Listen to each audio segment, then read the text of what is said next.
Bonjour, vous êtes avec Pardieu pour l'Expert Game Award. Aujourd'hui, nous allons parler de Tokyo Tsukiji Market. Une toute petite boîte, éditée par Jordan Draper Games. Un jeu de Jordan Draper, on n'est jamais aussi bien servi que par soi-même, qui est un nouvel opus dans la gamme des jeux Tokyo.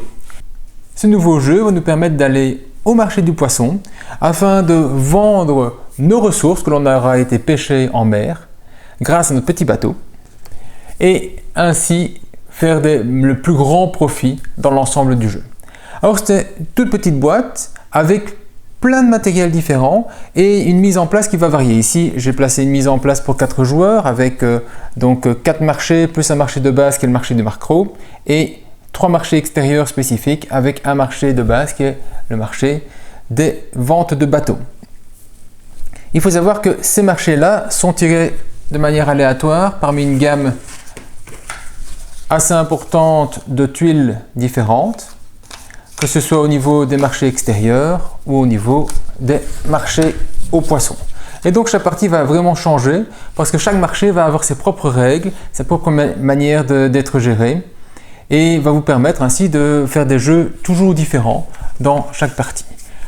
Au niveau du jeu en lui-même, donc on va avoir une compagnie maritime avec un seul petit bateau, qui est un tout petit bateau de pêche, qu'on va pouvoir développer, qui a une entrée au port, une seule entrée au port pour un seul de vos bateaux. Donc on pourra avoir plusieurs bateaux dans le jeu, mais ils ne pourront venir que l'un après l'autre dans la même entrée au port jusqu'à ce que vous achetiez les autres entrées possibles pour avoir un maximum de production qui va être proposé.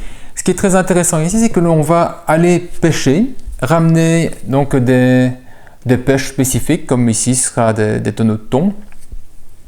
Et on va proposer ces tonneaux en fait à la vente aux autres joueurs. Donc vous n'allez pas directement pêcher et avoir un poisson, vous allez partir en mer, pêcher grâce à des licences spécifiques, revenir dans le jeu et ensuite proposer ce que vous allez pêcher à un prix qui va de 100 yens à définir donc dans le jeu, donc un maximum qui peut être placé. Ici on a un tableau qui va de 100 à 900 yens par défaut. Les autres joueurs, quand ils vont acheter votre ressource, eh bien ils vont avoir le poisson associé devant eux. Et il va y avoir une double gestion, une double course au niveau du jeu parce qu'on va essayer d'avoir d'une partie de l'argent, on commence avec 2000 yens, et d'autre partie des points de ressources parce qu'on va trouver sur les poissons divers qu'on va acheter, comme ici on a un saumon qui vaut 4 ressources et on va devoir arriver au bout du jeu à avoir suffisamment de points de ressources pour gagner, sachant que les points de ressources vont être transformés en argent pour voir quel est le vainqueur. Ça c'est de manière globale le jeu, donc on va aller pêcher grâce à des licences, on va revenir, on va proposer des barils à la vente, les autres joueurs vont nous acheter ces poissons-là, qu'ils pourront garder comme des ressources ou qu'ils pourront revendre pour avoir de l'argent. Et ainsi, on va avoir une économie qui n'est pas tout à fait fermée parce qu'on a de l'argent qui vient de la banque et on a de l'argent qui va partir à la banque, mais qui va un petit peu tourner dans les ressources de l'un et de l'autre. Alors, la première chose qu'il faut parler, ce sont les licences.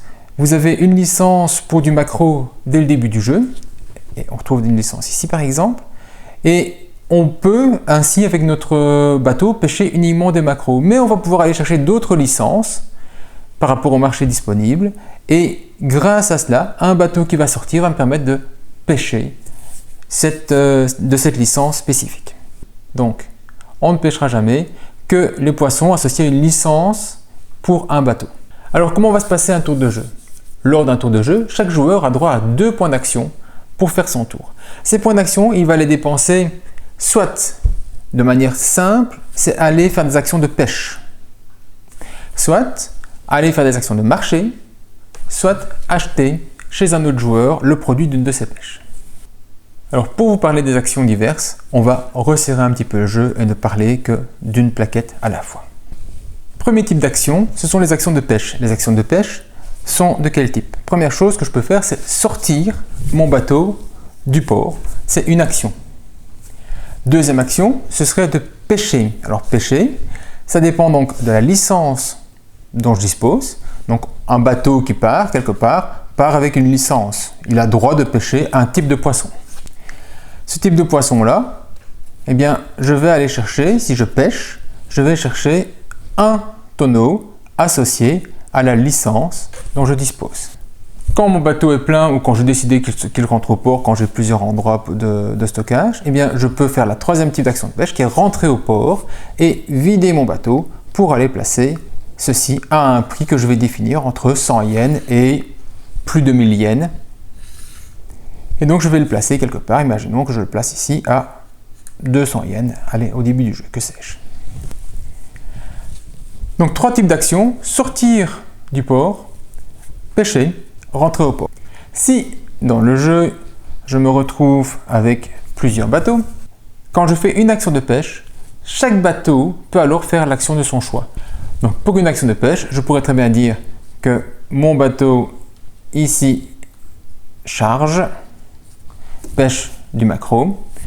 Admettons que j'avais une licence de saumon, mon autre bateau pêche du saumon.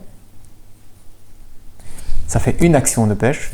Deuxième action de pêche, mon bateau au maquereau rentre au port pour aller définir un prix de vente pour mon maquereau.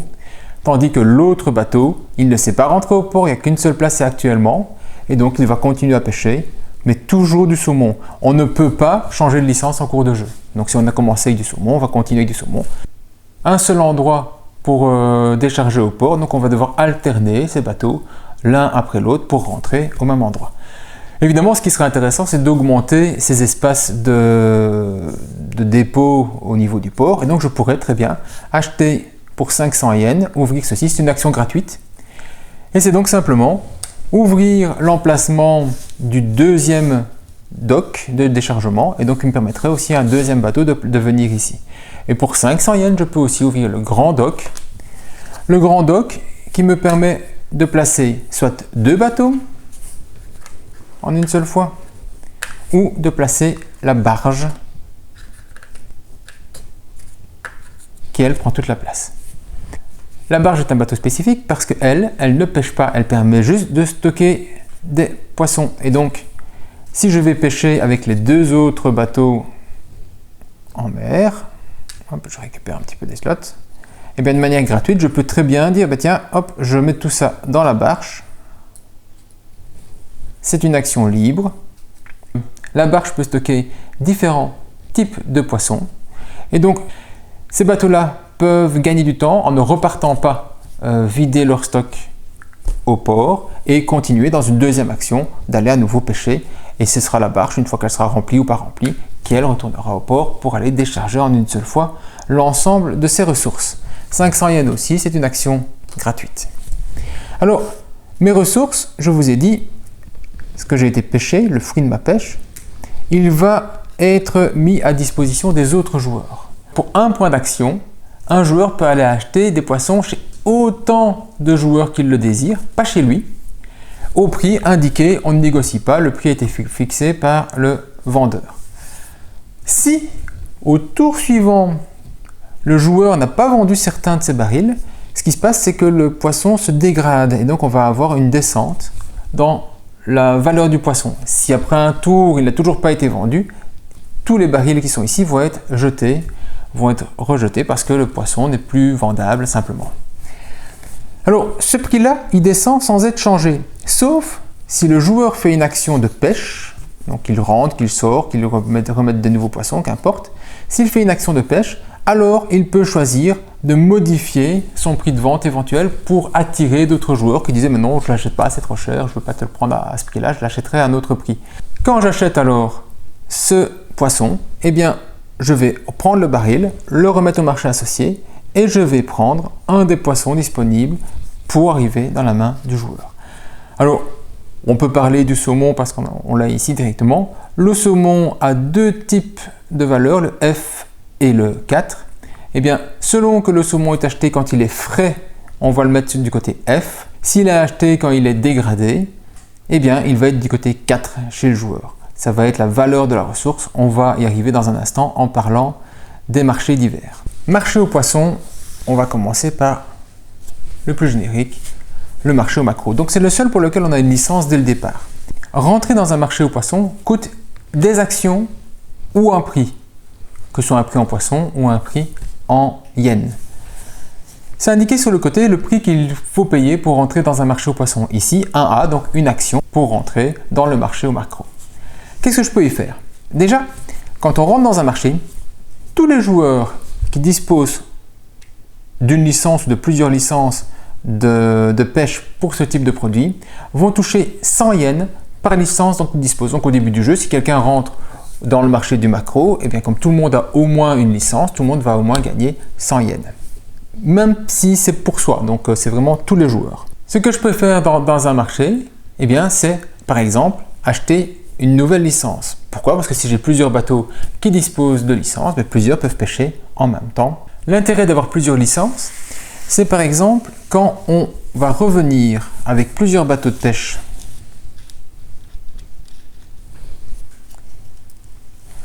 en même temps à son tour d'une pêche, eh bien si on met en vente plusieurs fois le même baril, donc si ici on vend 2 macros en même temps, eh bien par paire de barils que l'on ramène, on va toucher 100 yens. Donc éventuellement avoir plusieurs licences pour que tous les bateaux ramènent en même temps le même type de produit permet d'avoir un bonus par 2 barils, 100 yens de plus. Ce que je peux faire aussi, eh bien, c'est vendre le macro. Il faut savoir que un macro dont je dispose actuellement vaut une ressource. Donc chaque fois que je trouve un R, c'est la valeur du macro. Je peux vendre 2 macros pour 100 yens ou 2 barils, donc les barils qui seraient ici sur mon jeu, pour 100 yens. C'est une manière de se débarrasser des barils au niveau des macros qui me permettent de retoucher de l'argent. C'est pas grand chose 100 yens au niveau du jeu, mais ça permet que comme tout le monde a une licence dès le départ, si quelqu'un a vraiment des problèmes d'argent parce qu'il s'est mal développé, eh bien il a toujours une option pour pouvoir revendre des macros, d'autant plus qu'en rentrant dans le marché, on a automatiquement 100 yens par licence disponible. Mais c'est clairement pas le plus intéressant. Les poissons ont souvent une valeur en ressources et on peut souvent les transformer en argent. Pourquoi? Parce que la fin du jeu va se déclencher à quel moment? Elle va se déclencher quand un joueur aura soit 5000 yens devant lui, soit 50 points de ressources. Mais il y a une condition complémentaire. Il ne faut pas être le dernier joueur dans l'autre condition de point de victoire. C'est-à-dire que si j'ai 5000 yens mais que j'ai 0 point de ressources, eh bien, et que les autres joueurs ont au moins 1 point de ressources, eh bien la fin du jeu ne peut pas être déclenchée. Le calamar, lui, ça coûte 2 actions pour rentrer. Donc tout votre tour. Ou dépenser un calamar. Si je dépense un calamar que j'avais déjà pour rentrer dans le marché du calamar, eh bien ça ne me prend aucune action. Donc j'aurai encore 2 actions pour moi jouer ce tour-ci. Mais je perds un calamar que j'aurais peut-être acheté 500 yens, ce qui sera assez important au niveau de la dépense. À quoi sert un calamar? Eh bien un calamar vaut 0 ressources. Donc tous les calamars que j'ai n'ont qu'un seul intérêt de base qui est de les vendre et chaque calamar vendu vaut 600 yens. Donc on va éviter de les acheter à 600 yens chez le vendeur. 500 yens c'est déjà un minimum, on gagne 100 yens sur l'action mais c'est pas beaucoup, sachant qu'on va devoir prendre 2 actions. Une vente de calamar, ça doit tourner aux alentours de 300-400 yens maximum pour que ce soit intéressant, sachant qu'une personne va rentrer ici pour aller le vendre à 600. Donc vous comprenez bien que tout l'intérêt du jeu est d'arriver à trouver le bon niveau de vente aux autres joueurs du produit de la pêche que vous allez aller prendre. Parce que c'est grâce à ça que vous allez faire de l'argent. Donc il faut aller pêcher des choses qui vont être intéressantes pour les autres joueurs à acheter, sur lesquelles ils vont pouvoir faire un bénéfice.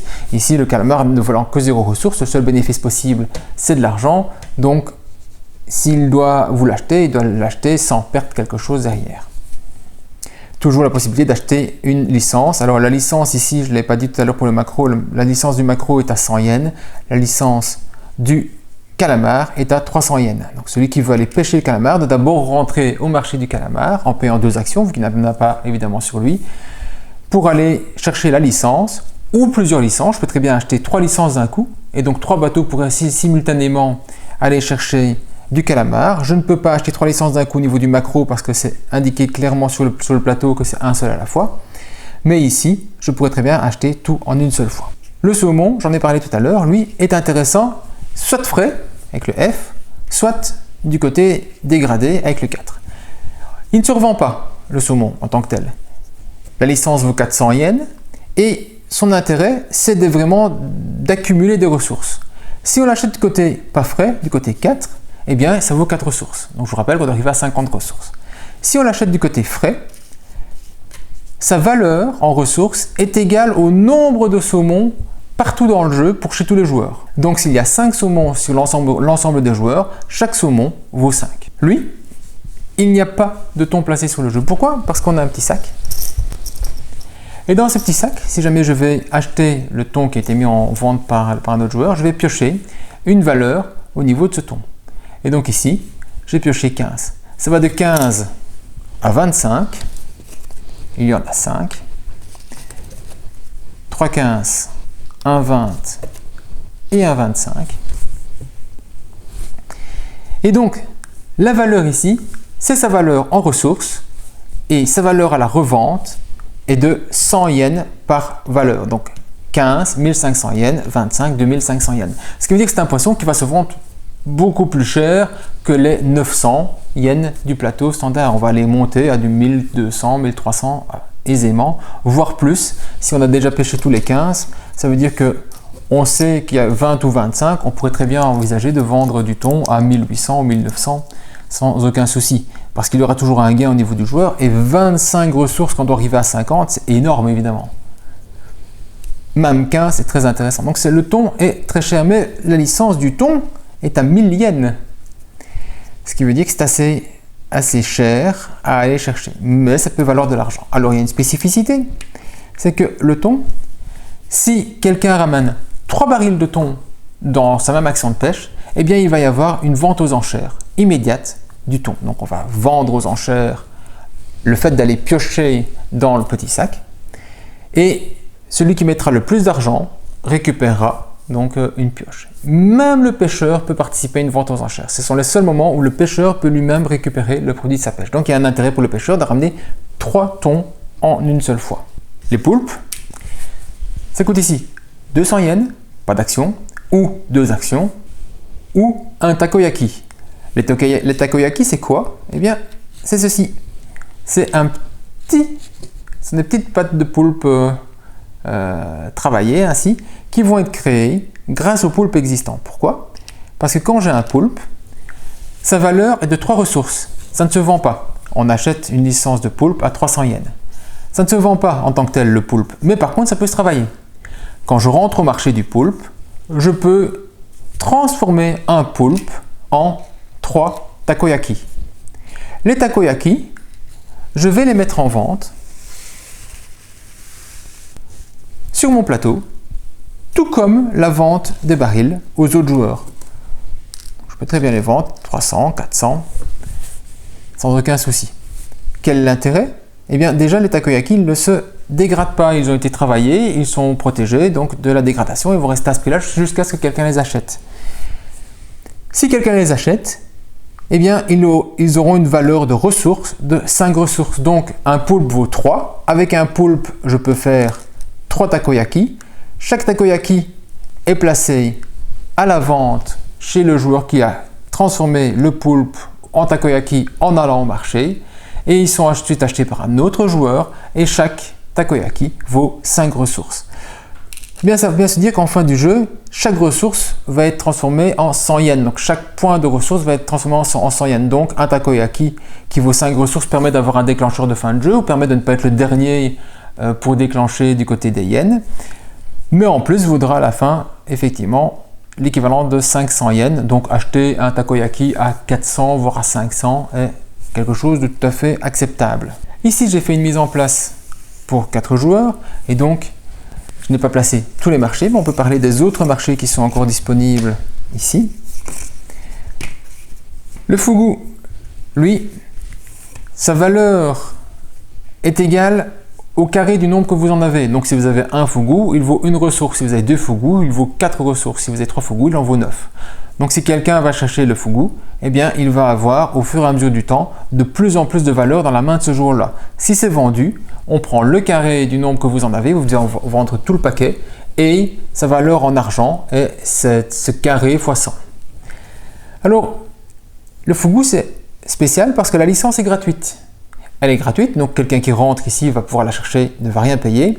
Mais dès qu'il a pêché avec, il doit remettre la licence pour qu'un autre joueur ou lui-même puisse aller la récupérer. Il a une autre spécificité, c'est que le pêcheur peut lui-même acheter le fougou qu'il a été pêché si il est dégradé. Donc s'il est passé de l'état frais à l'état un peu périmé, un peu dégradé, eh bien il peut lui-même l'acheter. C'est le seul poisson qu'il peut directement acheter lui-même, qui n'est pas issu d'une pêche de plusieurs barils en une seule fois. Le crabe araignée a aussi, tout comme le thon, une valeur faciale. Donc, je vais avoir de 4 à 8 points de ressources pour mes crabes. Je vais les pêcher aussi à travers le sac. Voilà. 4, 6 ou 8. C'est la valeur en ressources qu'il aura. Sa valeur en argent, si je le vends, c'est 100 par point de ressources plus 400. Donc, le 4 vaudra 400 plus 400, 800. Le 6 vaut 1000. Le 8 vaut 1200 si je décide de le revendre. Tout comme le thon, si j'en pêche plusieurs en une fois, il y aura une mise aux enchères immédiate au niveau des crabes. Pour au moins 2 barils amenés, il y aura une mise aux enchères d'un crabe. Vous avez le Vivano. Donc, on va en mettre partout, sur toutes les positions ici. Eh bien, la valeur du Vivano dépend du nombre qui ont été pêchés. C'est le nombre de Vivano restants divisé par 3, arrondi au supérieur. Donc vous avez ici, au fur et à mesure du temps que les Vivanos sont pris, leur valeur en ressources qui diminue. Donc plus il est pêché, moins il vaut quelque chose. Les premiers peuvent être vendus plus cher quelque part que les derniers. Quand tous les Vivanos ont été pris, ils repassent à 2 et non plus à 1. Chaque licence vaut 300 yens. Reste l'anguille.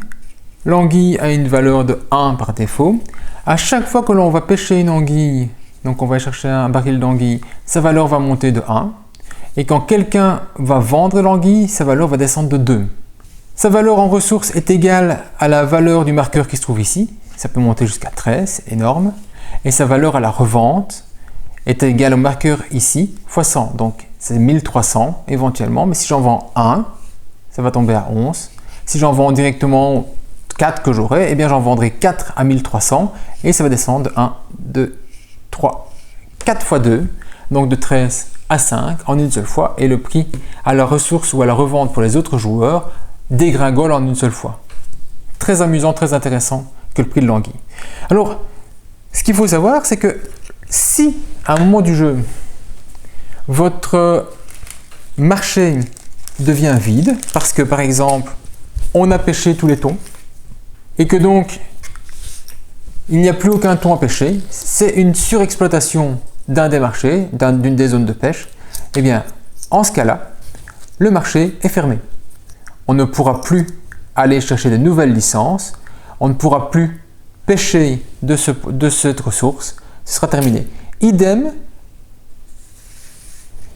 si tous les barils sont pris et donc sont soit sur des bateaux, soit mis à vendre chez les joueurs, eh bien, même principe, le marché est fermé. Alors, ce qui se passe, quand un marché est fermé, eh bien, on en ouvre un autre.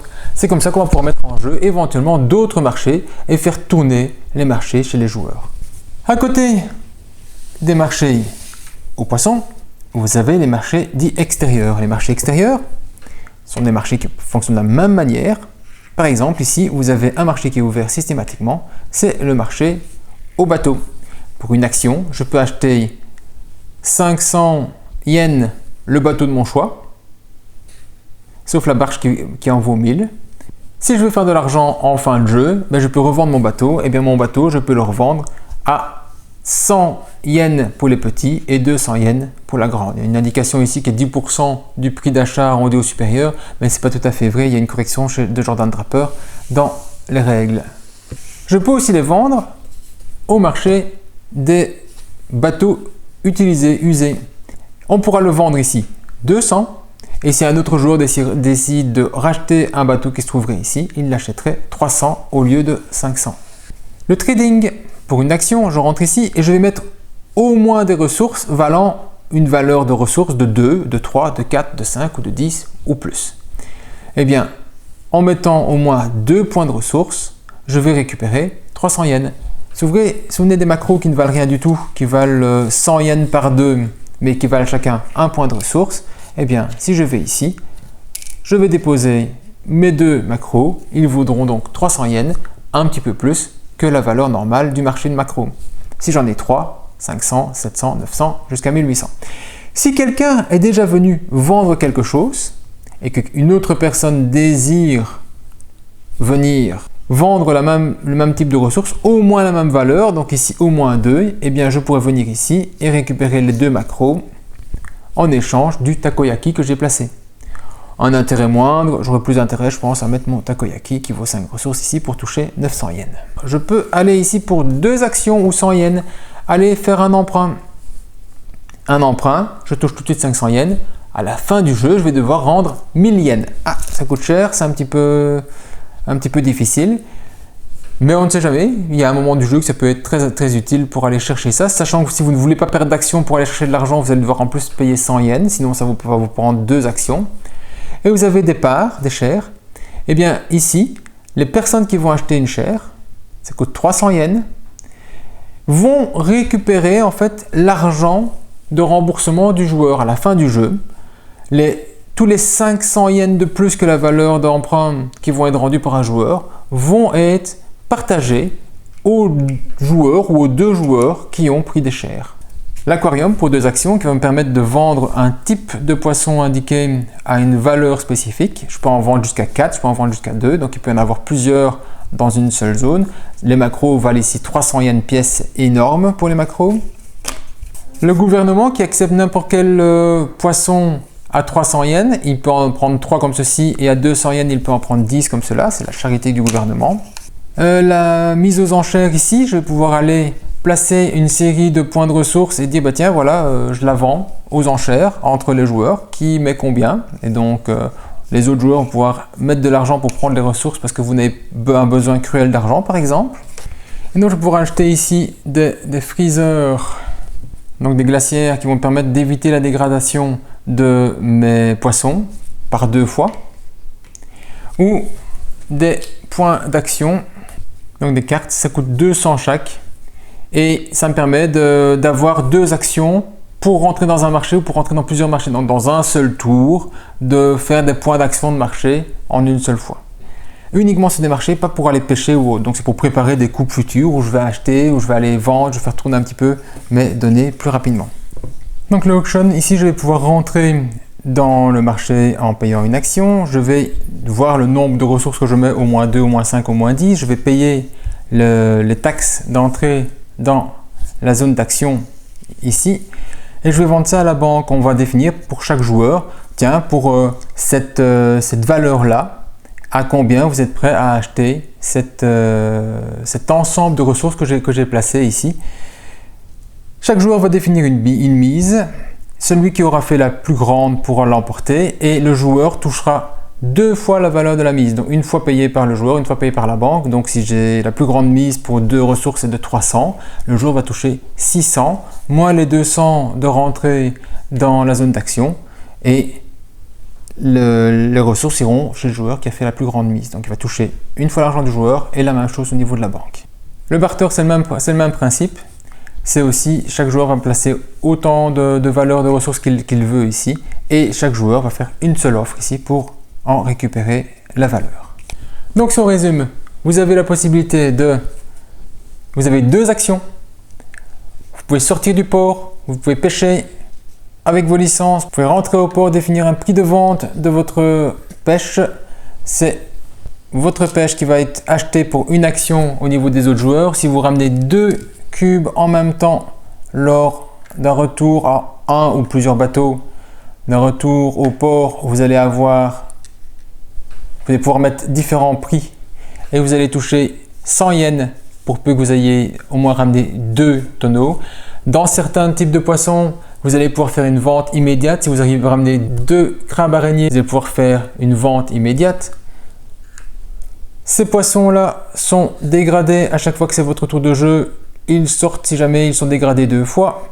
À chaque fois que vous faites une action de pêche, vous pouvez redéfinir le prix de vente de vos poissons, de vos barils. Une action pour un autre joueur pour aller l'acheter. Il le transforme alors en la ressource associée. Chaque cube qui revient sur son marché.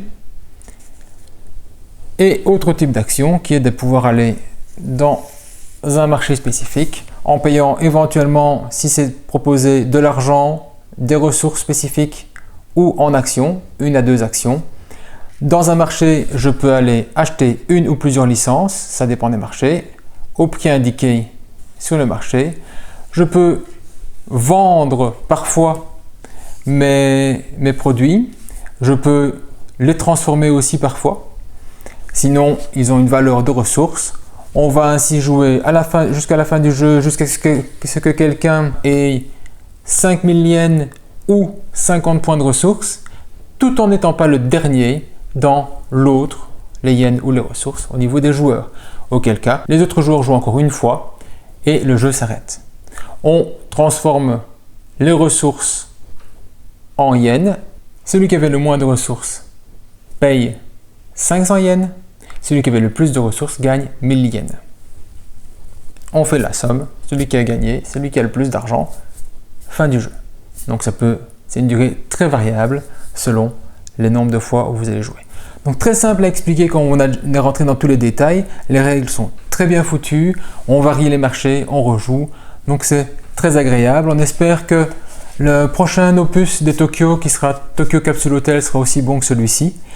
Tant que celui-ci, vous pouvez le combiner. Si vous avez 4 boîtes spécifiques, vous pouvez jouer avec Tokyo Tsukijima Hotel et les autres boîtes en faisant un autre type de jeu qui s'appelle les architectes font aussi du shopping, dont les règles sont proposées dans le manuel de base. Mais pour ça, il faut avoir les autres boîtes.